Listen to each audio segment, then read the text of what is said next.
ideme robiť oxymel. Čo je to? Je to vlastne, sú to šipky.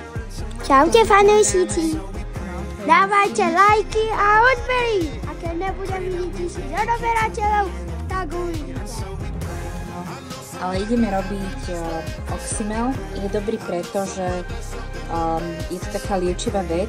Dlhšie to trvá, 4 až 6 týždňov sa to musí vlhovať, ale teda princíp sú šipky.